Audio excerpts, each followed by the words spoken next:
Okay, sing do again.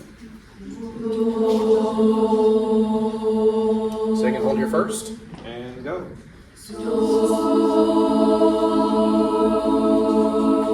Yeah, middle group, you're there, but you're there late and too quiet. Fix it, and go.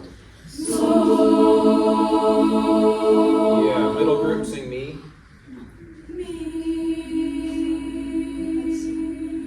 Sopranos, whose note is that? Will you look very possessive at them? Okay, middle group, what is your note? Go. Yeah, what voice should it be in? Chest. And how did you know by looking? It's below the staff. Because it's below the staff. And so you should know that. You might know that you're wrong just because it's not chest voice. Yeah? So you can hold your first again, and go. There you are. All right, good. Audiate on your own. 20 seconds. The video you just heard was a clip from a new video on my YouTube channel. If you look up Choralosophy on YouTube, you can find my channel there. Most of this audience does audio only, but I do record video every single episode, and in that little clip you just heard about 25-minute or so video that you can find there of me demonstrating in all of my classes, beginner to advanced, how sight reading is taught in our classroom. So go there to YouTube and check that out. Hello and welcome to the Choralosophy Podcast. This is episode 118, Leveling the Playing Field with Dr. Chantae Pittman. On this episode, Dr. Chantae Pittman joins me in the ongoing conversation surrounding the philosophy of choral music education. Why are we there? What is our function? Why do we deserve our paychecks? Just how critical is it that students who complete a term or more in vocal music in school are able to reach some level of music reading proficiency? Dr. Pittman outlines her daily routine in the classroom and describes how literacy fits in for her. I have a wonderful opportunity here to bounce my ideas off an accomplished colleague. Tune in and hear how Chantae's background in band informs her current vocal education background, and much more. This episode is fun for me because I learn a lot each week when I speak with colleagues, and I'm hoping that you continue to listen and share that benefit. We also theorize on why our band and orchestra colleagues are not having the same type of debates as we are about whether or not it's super important and critical that students are learning to read music at a high level. So I'm going to suggest that if you have not yet gotten your kids signed up for their Sight Reading Factory memberships individually, now is the time. As you know from some of my episodes on literacy, one of the things that we do that's still a little bit unique out there in high school music ed is requiring each student to take part of their final exam as an individual sight singing evaluation. If you want to see how we do that, you can go back to episode 69. But those individual accounts are really important to allowing them to study and prepare their final exam. So give it a shot. I think you will like how that feels, and you will like how the progress of your choir starts to take shape when every single singer starts to believe that they can contribute in that way. So head over to sightreadingfactory.com and enter Choralosophy at checkout when you order all of your students their accounts. So I've been telling you for a while about the Patreon growth in July, but August was even more.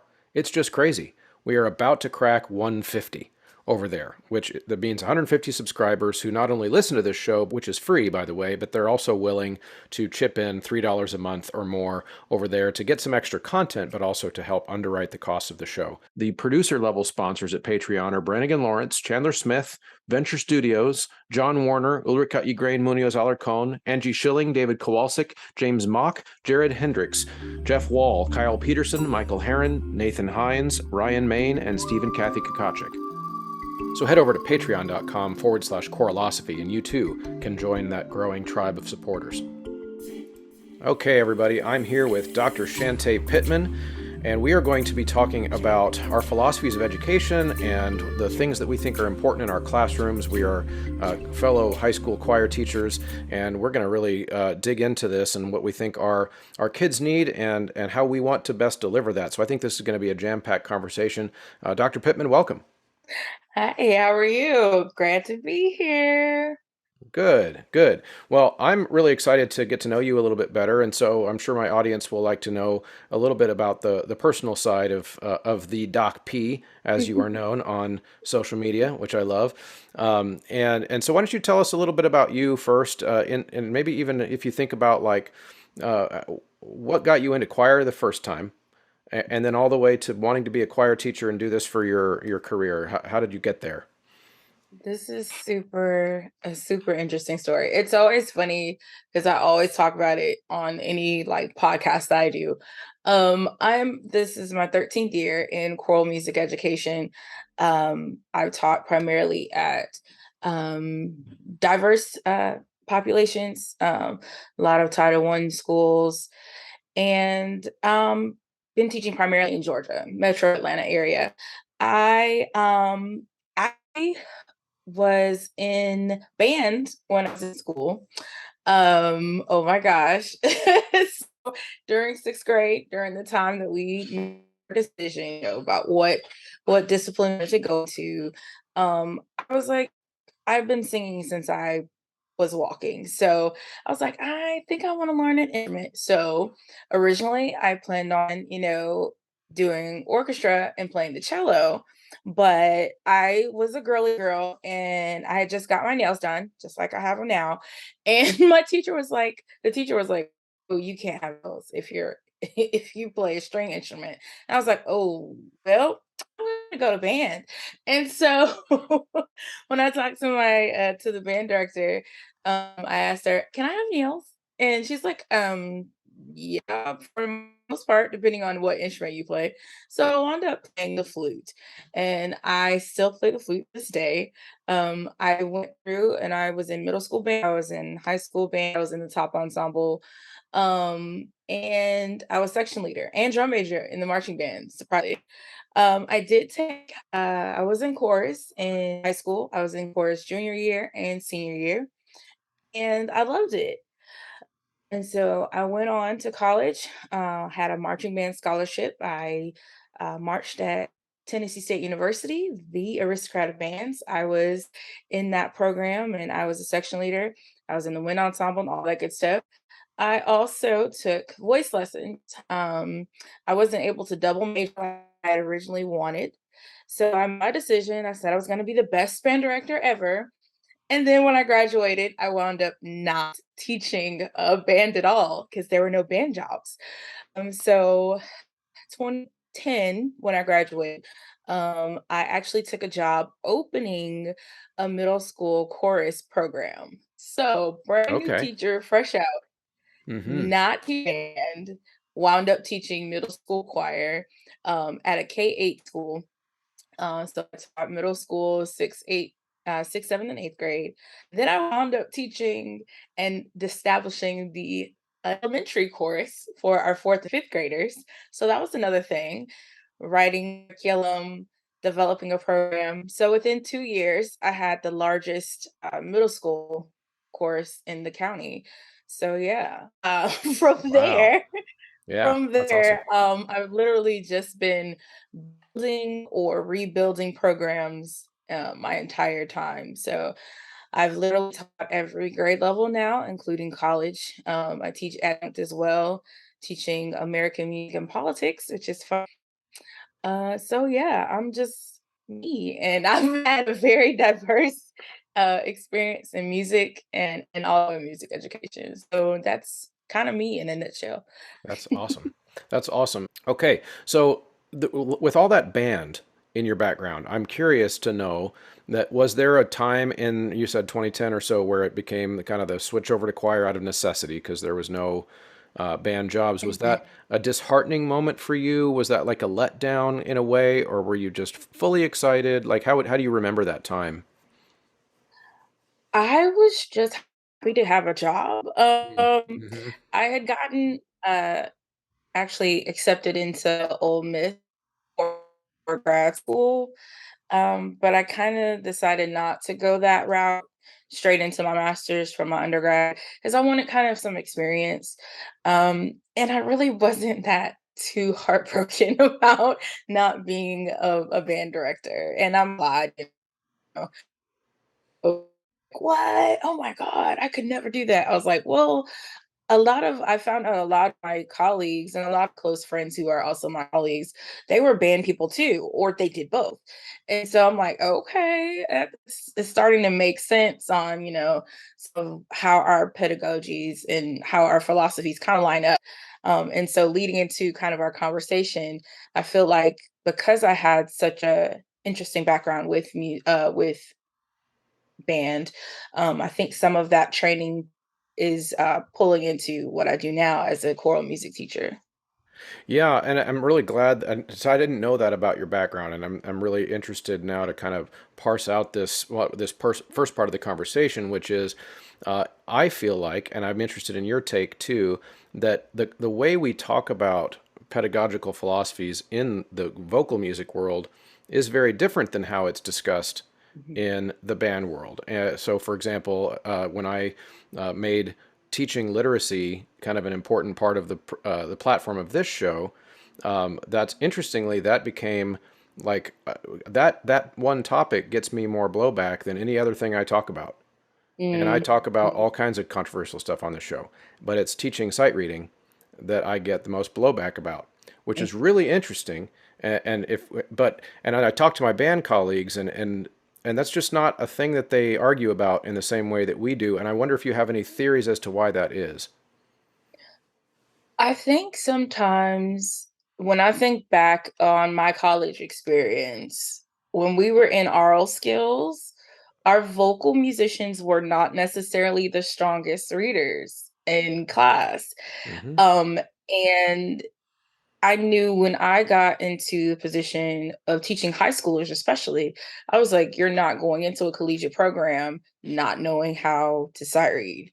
And so, as I went through and learned the process, really learned the process of how to teach sight reading, I got better as a sight reader myself. Since, vocal sight reading was not my first thing, it took me a while to get into the habit and how the science basically behind it. And so, you have your method, and I just really believe that music literacy starts day one, day one, and we do it daily. And I've seen my students grow tremendously with the amount of that they're able to learn, and also how more accomplished they feel as an independent musician, being able to say, "Oh my gosh, Dr. Pittman, this makes more sense to me now." I was like, "Yes, because I'm not feeding you or hand spooning you the music. You're able to read it and, just take it in on their own."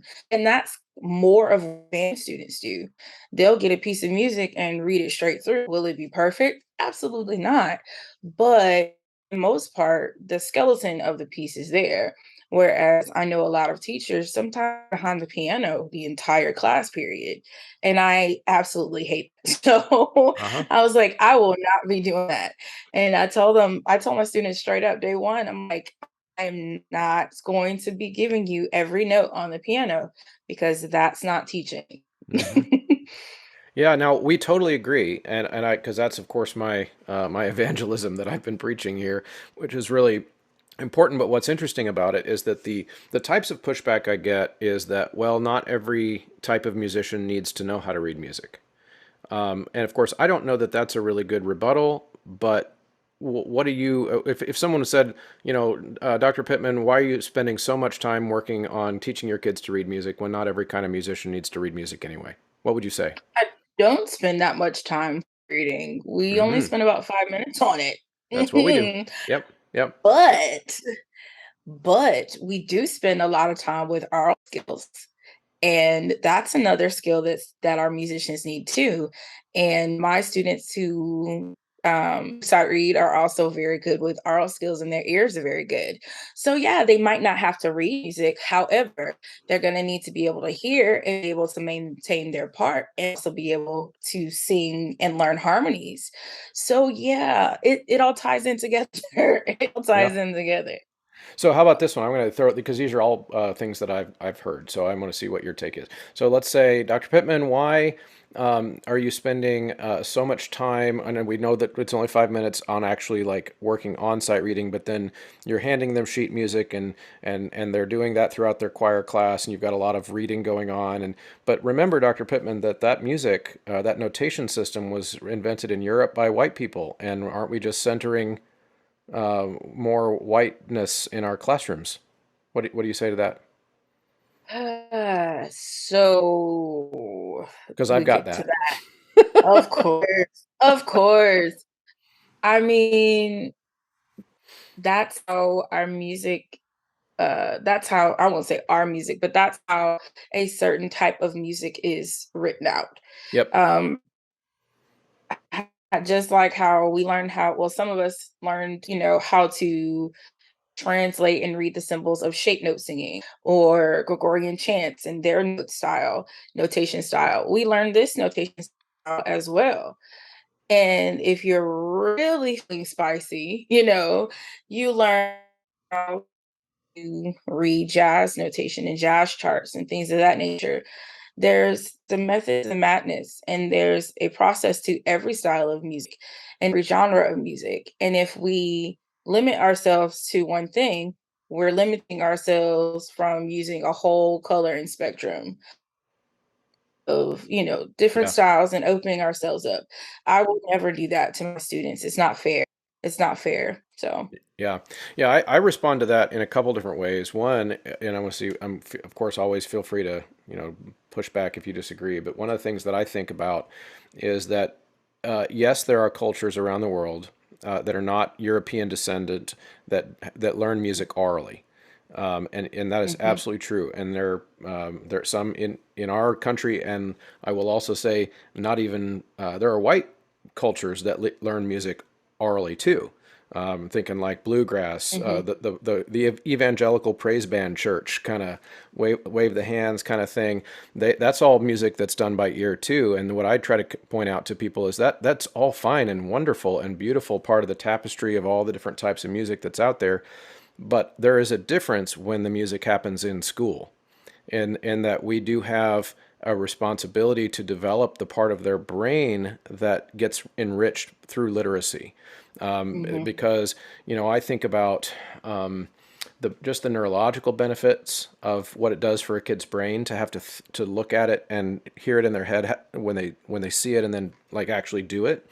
And so Mhm. to me, it's not just about culture; it's also about just the educational value. What do you think about that? Yeah. I think that's a great point. I don't know if you've ever seen the graphic that GE had with NAFME, where it's the brain, and they was like, "This is the brain on music," and all of the synapses are happening in the brain. And if you've you know, never seen an actual brain hookup on the MRI machine when they're either listening to music or reading music. It's ridiculous. Like the Yep. entire brain, all four quadrants light up. It's crazy. Hmm. And I always try to tell my students about the science of it too.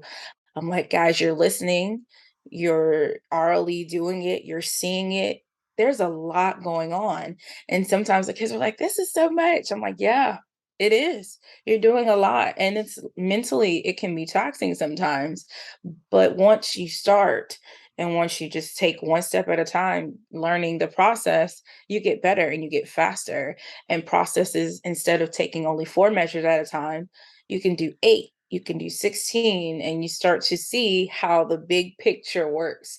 And it's just fun just watching their eyes just light up when they're like, oh my God, this is easy. I was like, yes, that Yeah. means my job is done. Yeah, absolutely. And you mentioned earlier that sometimes in our college programs and the vocal sight readers are not, or the vocal majors are not the best readers. Mhm, And of course, that has been echoed by several guests on the show and people who work in the college world. And they're like, this is, in some ways, I've even heard it described as a crisis for the next generation because we've got so many mhm, people that are arriving in at the undergrad level. I've had student teachers, poor things, who aren't able to read in front of the students the music that we're trying to teach them. mhm. And I do see it as a crisis. And one of the things that is interesting to me is that I see it as oh, sorry, I'm going to backtrack because you mentioned that it was oftentimes the band students or the orchestra students that were able to do those things. So one of the reasons Mhm. I think this is such an important topic, and this was actually going to be the name of my session I proposed for ACDA, and it did not get accepted. But my sight reading session was going to be called it was going to be called Music Literacy is Equity, and here's why.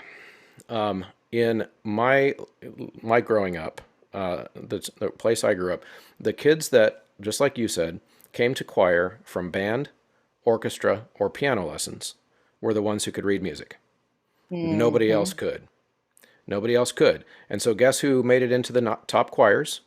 Guess who made it into the lead to be the lead in the musicals? It was all the band and orchestra Hmm. kids. And guess what it takes to be in band and orchestra and play piano? It takes money. Hmm. Those are the more expensive art forms because you've got to buy an instrument or rent an instrument and all that kind of stuff. And so one of my thoughts has been I teach every single kid to read music so that they can level the playing field when they get to those upper level choir auditions, and now they all of a sudden they can read. And I oftentimes feel like I'm justifying that to my colleagues. Mm. Thoughts? As you're selecting your repertoire for the year, it's also important to give a shot every single time you're shopping to ryanmain.com. He has got some awesome pieces there. He does site licenses, which means that you can print and reprint over and over and over. Once you've owned that piece, you own the PDF. You can enter Choralosophy at checkout there and get a discount, as well as graphitepublishing.com that has an awesome stable of composers from around the world now, a variety of things, difficulties, instrumentations. Again, you can enter Choralosophy at checkout and get 10% off. I definitely I definitely see that perspective. Definitely see that perspective. And I also see pushback as well. When I say things, I'll make some comment on, Facebook or Twitter, and I'll get something like, well, blah, blah, blah, blah, blah. I don't think that they should judge sight reading at competition. And I'm just like, you're on your own with that one. You're on Mm-hmm. your own with that because honestly, it's just a snapshot, of course, but I know that I've done my job regardless of what performance scores we get. I know I've done my job if my students are able to go into that sight reading room and completely blow it out of the water because I've been doing what I've been doing with as far as sight reading is concerned from day one. They go in there, they know the process. They'll see a piece of music and they won't freak out. That's what I want. Mm-hmm. They don't freak out. I want them to be able to feel like they've accomplished something because they know how to do it. They know the process. And that's my goal. And Yeah. if that's, that seems elitist to some people, that's crazy. I mean, I could come teach you guys how to sight read. I will more than happy to do a session on teaching music literacy for local musicians. But we can't just be like, oh, they can't sight read. They're whatever, impoverished or whatever, or they don't like to read music. I was like, why? Have you ever got to the why, or you just, never tried? Or Exactly. I found this too. There's teachers don't know how to teach it because they don't know how to do it. But it's not, you can't put it on the kids. You can't No. put it on the kids. You're the teacher. No. Yeah. Absolutely. But the sinister part of it, as I see it, is that when we do things like say, okay, we're going to take sight reading away from the evaluation of whatever it is, whether it's for the all-state choir or for the for the choir contest, whatever it is, and we remove that element so that the kids from the quote unquote poorer schools can do well. The way I see it Mhm. is that hurts those kids the most because what will happen in the wealthy schools is that those skills will continue to be taught anyway, Mhm. and all we will be doing is losing the measuring stick that allows us to send the signal to those schools that they need to do better for their kids. And that's kind of how I think of it. So, for example, if you've got a school that's not teaching any of those skills, and you take that measuring stick away from, say, the all-state choir, right? And then all of a sudden, for the first time in 50 years, that school's got kids in the all-state choir. There are some benefits to that, and I can see that. However, then that school that's not investing in music education for their kids at the fundamental level, at the K through 6 level, because that's where a lot of the kids learn those skills for the first time, right? Well, then what you're doing, you're sending the message to that school that, hey, you're doing a great job, keep it up. And then who suffers is the next generation of those K through 6 kids. So I always think about it. You're exactly right. You said, are you even getting to the why? And, teaching music literacy to choir students is actually not very expensive. You don't really need any Mhm. gadgets or gear. you know, we can do it. So I'm just in any reaction to that, to my little rant there. I just feel sometimes,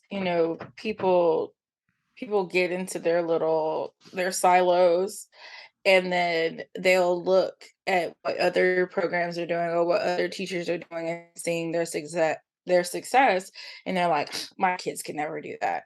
Why? Why do you feel that? Why are you putting that handicap on your students if you've never tried or if you haven't asked or reached out for help? And that's literally what we're here for. This is not a competition. I want your students to be successful as much as I want my students to be successful. And Yes. so a lot of times it's just about opening yourself up to humbling yourself to be like, I don't know how to do that. Can you help? Hmm. Yeah. No, it is absolutely, and and yes, teachers are going to have to, if you're struggling with these things, then yes, that means a teacher is going to have to do some work to be better at those things. Mhm. But making up an excuse so to say that the kids can't do that, that's to me, that just kind of crosses the line because again, kids deserve an educator who believes they can. Mhm. And, so one of the things, and I think that's just so important, to me, that's where it crosses into kind of the moral territory, where I just believe that it's morally right for kids to be educated in literacy. And I don't mean just music literacy, I mean reading, like how to read, because that's a tool that they will need to overcome whatever obstacles. Again, it's like that equity piece where it can be a playing field leveler for some kids. Mhm. If you're in a school that's struggling, if you're going to climb out of that struggle, you're going to need to be able to do certain things. And there's so much data that shows that that's true across the country. Mhm. And so like it's one of the things that I do, and this will be kind of just a funny little anecdote, I guess, but one of the things that I like to do is when my students are struggling to read and perform something in class, just in rehearsal, and they're struggling to sing it confidently and sing it beautifully or whatever it is, because you can see that furrowed brow expression they start to get when they're just not quite sure. What I will oftentimes do is I will sit down in a more relaxed position on my podium. I will pick up my coffee. I will lean back. I will just start drinking my coffee and tapping my beat. And they'll get frustrated for a second because they realize that I'm not going to jump in and rescue them.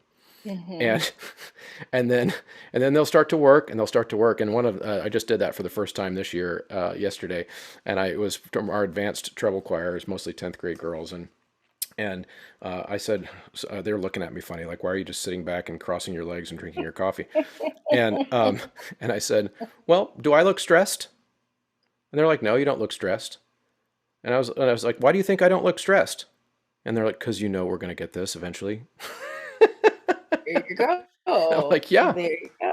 yeah. But what do Mhm. most teachers do when the kids are struggling? We go in and we try to do more for them, Mhm. right? And that kind of thing. And so I think a lot of times just having a teacher that believes that they can is like a huge step along the way. What do you think about that? Absolutely. And it even when it might just not be happening that day. Mm-hmm. Just knowing when to let it simmer. And I tell my students all the time, let it simmer. And sometimes I tell my kids when I'm teaching a piece of music, we'll go over a piece either whole group or by section, and I'll say coffee, tea, water. And coffee means I'm absolutely confused. Tea means I'm okay. I'm yeah, kind of got it. Water, crystal clear, we can go on. And I'll tell my kids, sometimes they got tea or watered down tea. Yeah. They'll have that. And I'm like, that's good. For the first time through, I don't expect it to be perfect. And I tell them that when they have their voice recordings for scales or their voice recordings for sectional part checks, I'm not looking for perfection. I'm looking for process. And I'm looking to see if we've applied the concepts that we've talked about in class. Right. So this is always learning, always learning. But I will not hold your hand all the way. Okay. I'm going to take the training wheels off eventually. So Yeah. I Yeah. And kids absolutely deserve that agree. too. Yeah, they deserve that too. They deserve to know that they can do it. I want to know some more about your little isms and your little tricks that you do in the classroom. So, what could you just take us through what does a typical day in Dr. Pittman's choir class look like from bell to bell? How do you structure stuff? Woo! Okay, so when class starts, I have music playing as they're coming in. We have a large campus, so we have about 8 minutes between classes, and so my doors are open. We have our PowerPoint. I have a PowerPoint on our projector screen. I absolutely adore my classroom. It's probably one of the most sound um, and inviting environments that I have had in my career. Large classroom, practice rooms, all that good stuff. So we have the built-in seated rise. Well, not built-in, but the Wanger seated risers.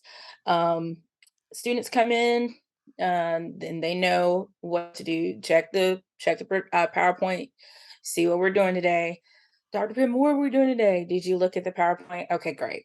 So Yeah. bell rings. They have 2 minutes to get to their seat with their music binder, book bags behind the risers. They know what we're doing today. The countdown is there on the PowerPoint. And then we have what's called a question of the day, a little SEL every day at the top of class. And it's a random question, never, usually never relating to music. Today's question was, if there was three things about the school you could change, what would they be and why? And I actually got some good ideas that I'm going to take to building administration. Okay. Because kids were like, well, we should have a tardy bell or warning bell, a 1 minute warning bell. And I was like, that's a good idea, and of course they talk about different things that they wish could happen at the school or changes and things of that nature. And from there, then we go into our warm up. So we have position one, which is relaxed, position two, which is seated and singing, and position three, which is standing. So we go into position three. Then we have our physical stretches. Then we do breathing exercises. We'll vocalize a little bit, warm up, do some lip trills, things like that. Vocalises on vowel sounds, and then our vocal agility exercises. We'll do some scales. We'll do some rounds, or the do re mi re do. I saw a really cute TikTok with a school doing that, and they break off into unison and two part and three part. And my kids are like, "We want to do that," and then we back to a whole thing with that. Yeah. They're getting better, but I'm like, "You're not TikTok ready yet. It's not perfect, no." But after that, um, I'll have the students echo me. We do oral repetitions, echoes, patterns, and then they sit down when they do that. My transitions typically always leading into the next thing.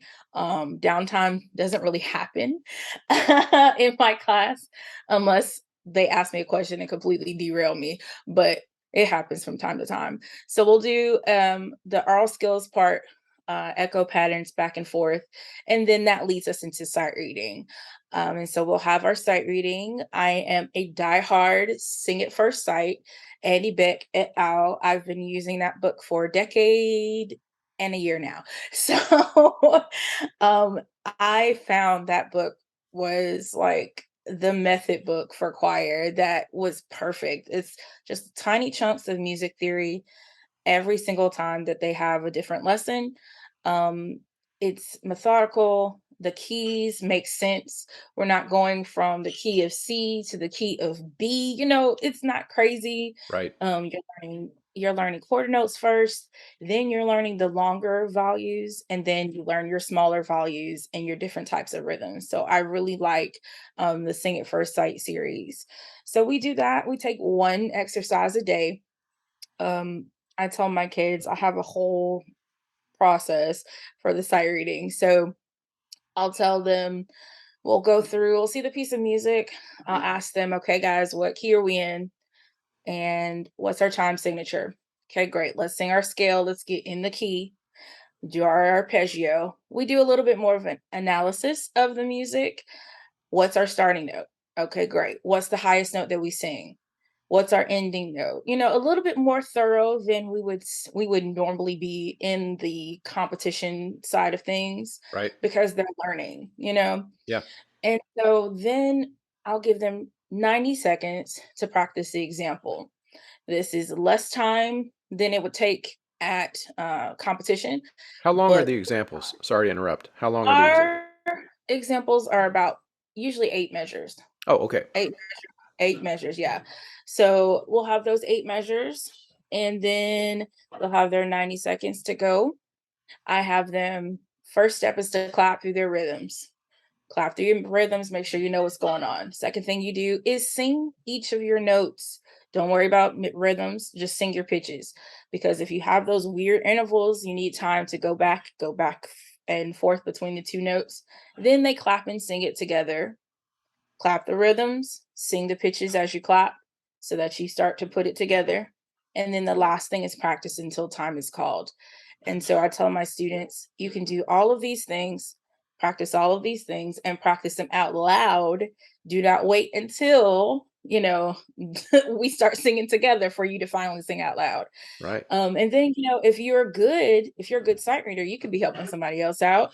You can sing for them, they can sing for you, and all those things. And then we put it all together at the end of the time. I give them their starting pitches again. We all sing together. I have a little saying that we do, uh, getting them prepared. And so I'll say, all right, y'all, what's the most important thing when we sight read? Is to start and they'll sing it back on pitch, on tonic, to sing, start, and finish, and be confident as well as balanced. And so we'll do that. And then they'll hum the note, and then I count them off, and we subdivide when we go through. So eighth note gets the beat. And we'll go through and we'll sing it. Hmm. And it took me, I want to say, probably 3 or 4 years to kind of get an established sight reading process. But once I found the sweet spot that worked, and it still consistently worked for 13 years now. So, Yeah. And you said that when your kids kind of learn the process, that whole process that you just described really takes only about 5 minutes. Is that about right? mhm. Yeah. Yeah. And it's interesting. I don't know if you've ever discovered this. I always find that describing my sight reading process takes longer than, Longer. than the actual sight reading process does. Uh-huh. Yeah. Yeah. Yeah, and it makes it seem complicated. And then, of course, a lot of times, that's why a lot of times I get requests to just record my kids Record doing it. it so that people can see how it actually works and different things that we Mhm. talk about. It's interesting. So, all that stuff you described, so when you're doing it at your state organization for their competition, et cetera, are they allowed to do all those things there too? Or are there certain things that you have to take away, certain training wheels when you're at contest? How does that work for you? Um, I'm not able to go as in depth with the score before they get it. So I can't say, okay, so what's the highest note in here? I can't say that.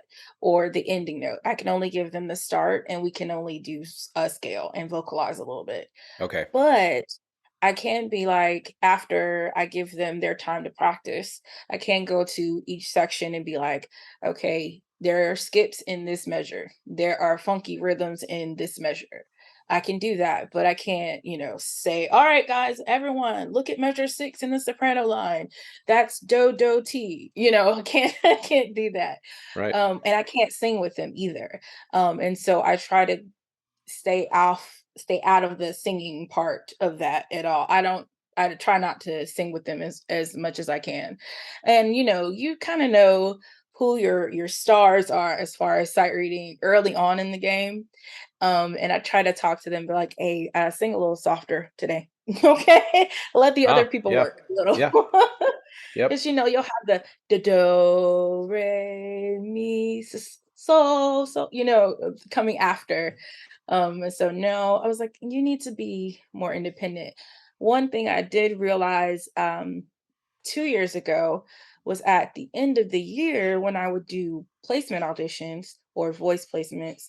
Um, some people who are in like my top or middle ensembles, they're kind of hiding through everybody else because I have them sight read individually for me. And I found that they were hiding. So I was like, we're going to work on individual sight reading a little more.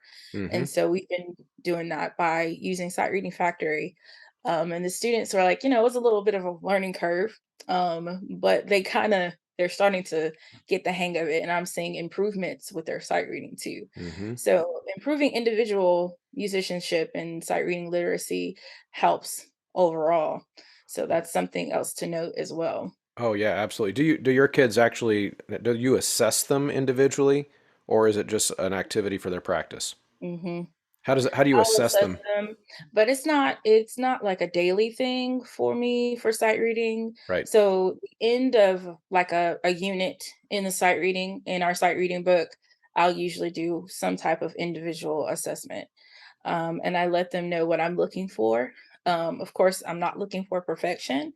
I'm looking for, did you go through the process like you would in the general big room? And are you starting in on do? Are you ending on do? Where are you having issues, or what type of rhythms, or what keys are you having issues in? Because there's some people who have issues reading like the sharp keys. Some people Uh-huh. have issues reading the flat keys. But once you start to do that, it's kind of like it's collecting data. You're basically establishing a portfolio of recordings. We use Music First Classroom, and so they keep all of their recordings in the platform. So easily you could just go back and, hey, this was your sight reading from day one, our first sight reading example. And now in May, you're sight reading at level 5 and you started at level 1. That's Hmm. tremendous growth. And of course, administration always loves data. So Yeah. it's always good, to have that piece in there to say, we're doing stuff in here. Y'all better come see what we're doing. Yeah, that's great. That sounds very similar to what we do. I like to do with our freshmen. I like to go about a month into the school year, which is where we are right now. We've been in for about a month, and show them what the sight reading exercise they did on the first day of school looked like after just a month, because they still are not quite sure that they're going to get good at this. Like I've been telling them that they're going to get good at it, but they haven't bought into it yet.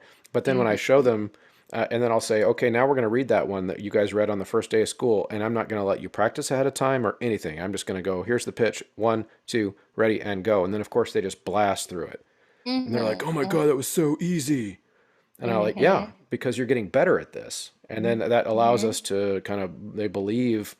And then I'll say, okay, but also bad news because we're going to do a harder one tomorrow. Absolutely. Absolutely. Yeah. Yeah, that's great. So, yeah, no, it sounds like our philosophies in this area are very much aligned, which is really great. And I think, kind of taking it back to the band and orchestra, part of your background for a little bit. I imagine in the band world, it would be a very strange thing to hear two band directors talking about why they advocate for teaching kids to read music in band. Yeah. And then even having to have the conversation would be a very strange thing because of course you can't operate a band class from fifth grade unless you're teaching the kids how to look at the piece of paper, see where to put their fingers, and when to blow. Whatever Mhm. whatever it Yeah. is like that. Like they wouldn't know that. And of course, I think we, as we've already touched on in the choral world, we do have all these other I guess we could access other cultural music making traditions as singers easier Mhm. in some ways than bands could, and so we have that advantage. But just because somebody tells their stories orally doesn't mean you would tell the kids not to learn to read them. you, Right. you would you could absolutely justify doing both, and so Yeah. I think this is a really important thing for us to kind of to hammer home. So I appreciate that. Mhm. Before I would like to go into a couple other questions that I have for you, just about like some of your activities and things that you're working on and promoting.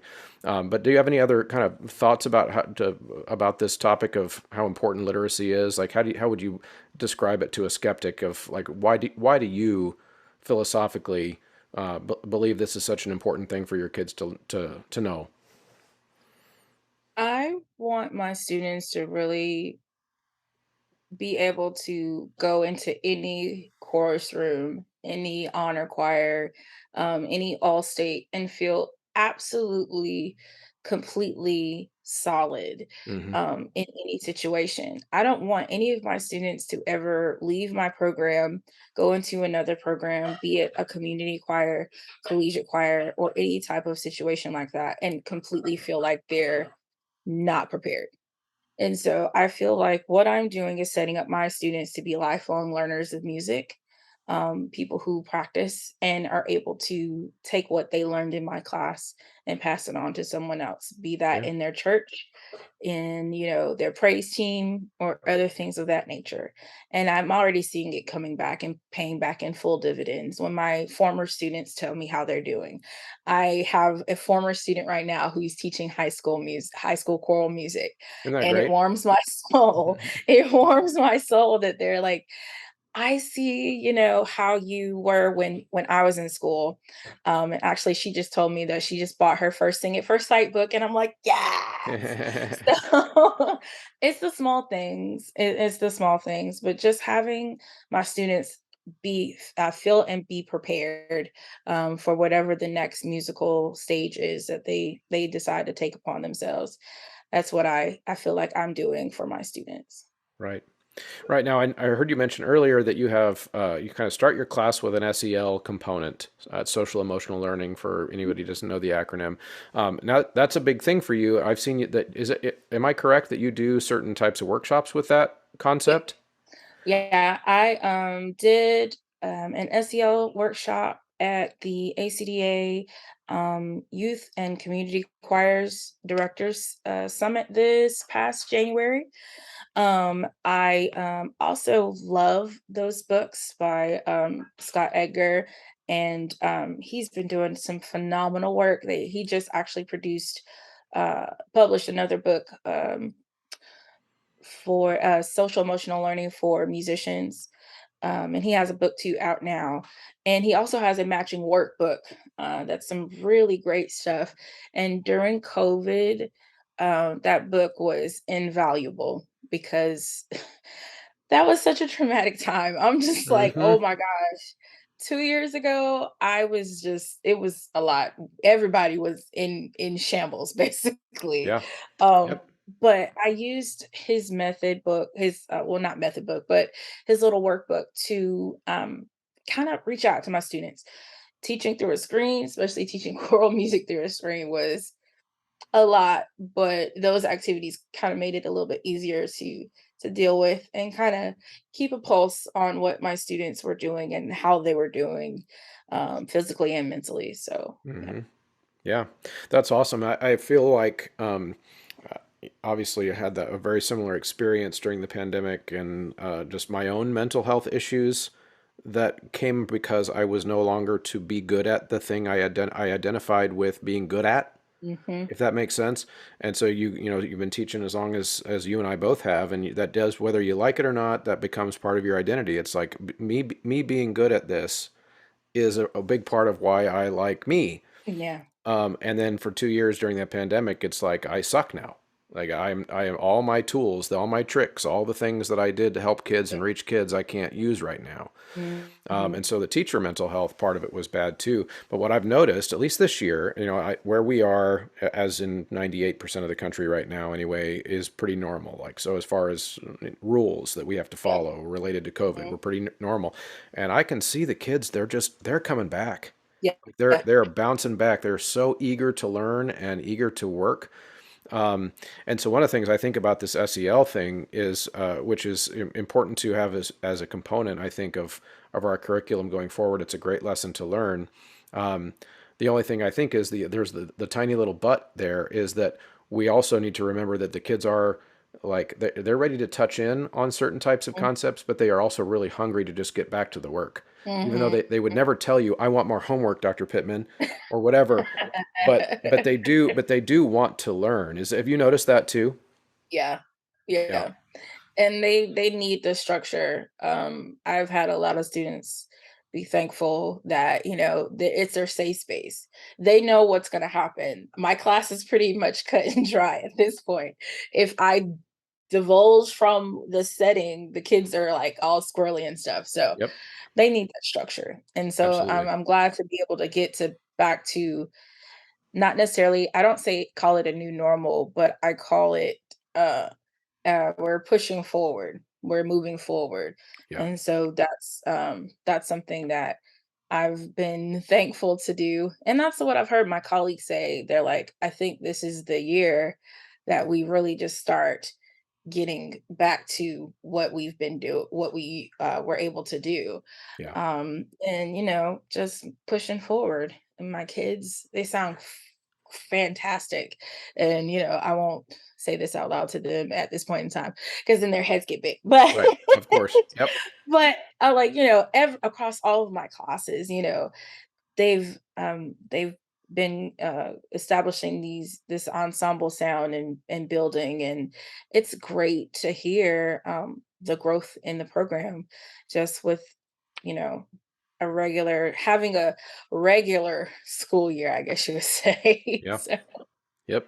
Yeah, no, it's a beautiful thing. I've been more, I've had kids even say to me that they've observed that I am in a better mood than I was before. And I'm like, yeah, because school doesn't suck now. yeah, Like, absolutely. so of course I'm in a better mood. Aren't you in a better mood? And they're like, yeah. Well, I'm human too. Like I'm gonna Mhm. react to those things too.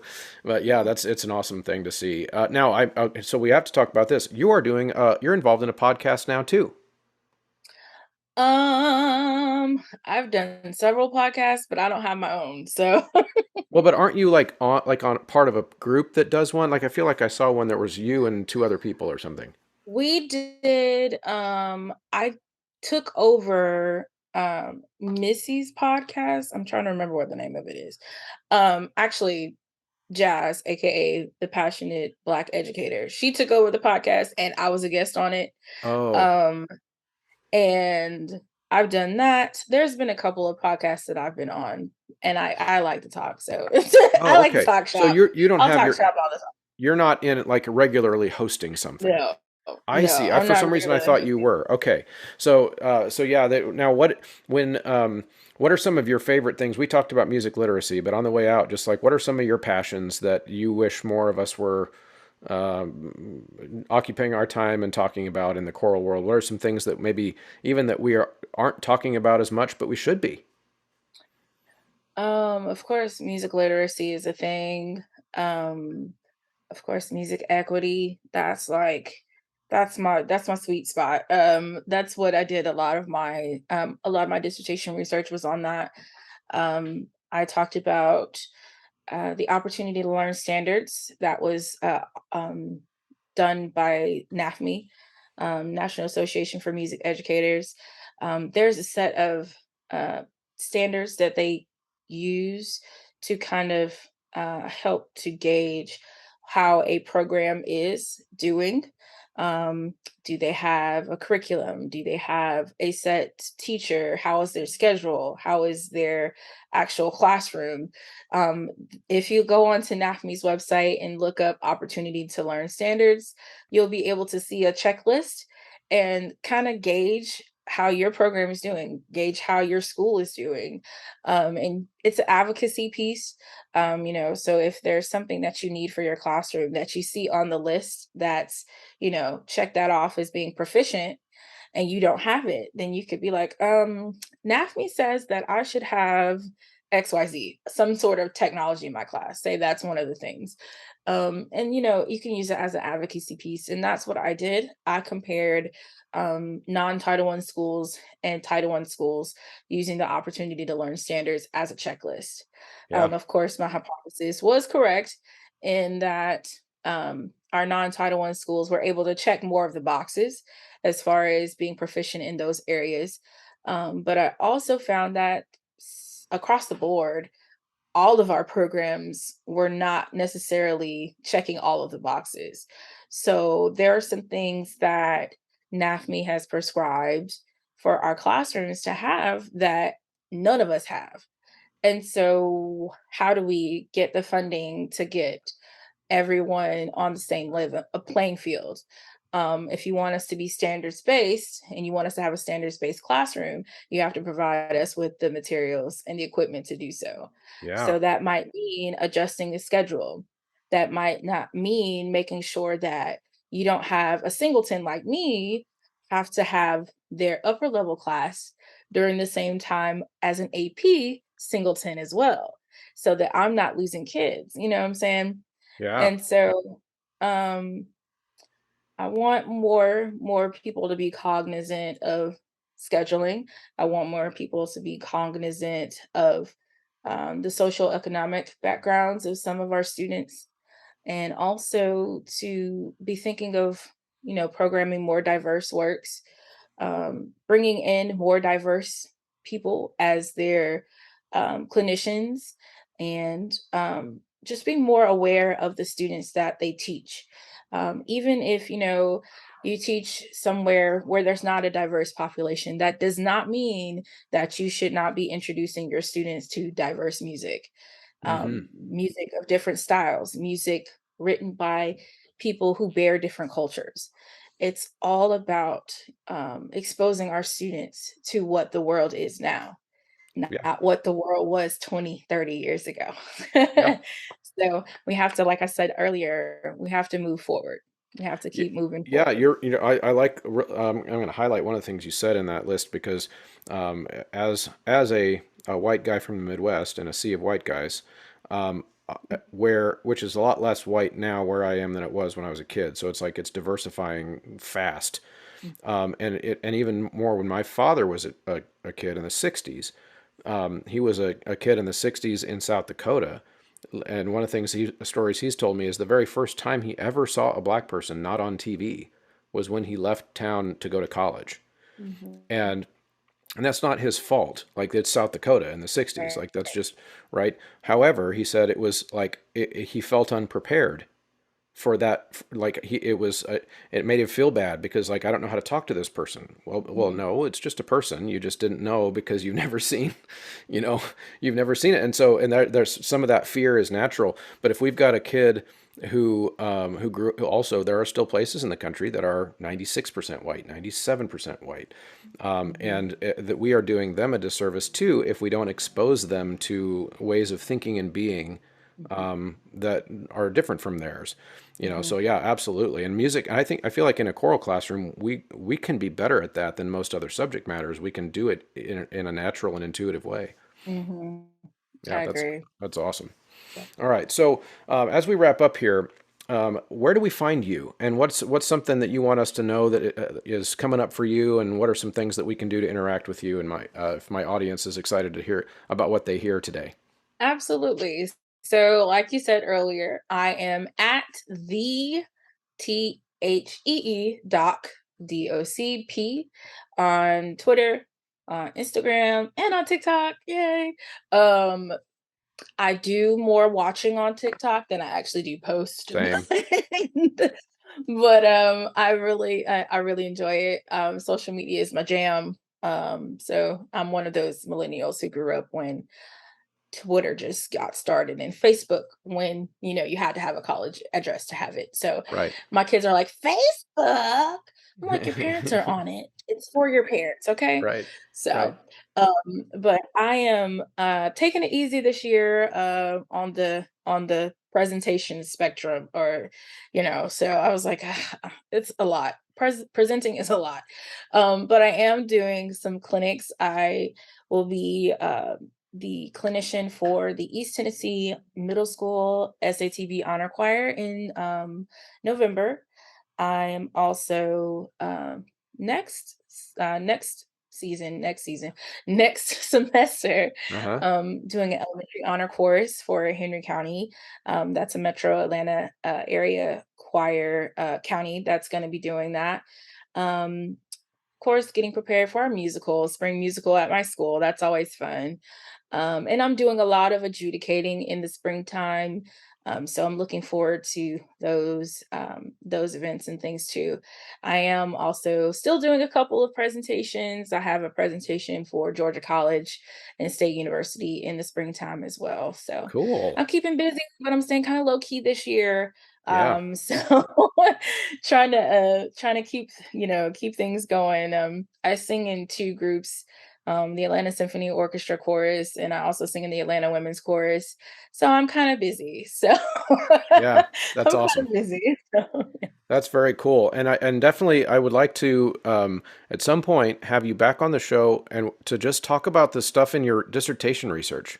absolutely, Like yeah. just go through the nerdy nitty gritty Just of that nerd out because a little bit, yeah. yeah, because I think people would find that very interesting because one thing I've always talked about on the show is that it's one thing to talk about social justice related issues through posting a meme on your Instagram.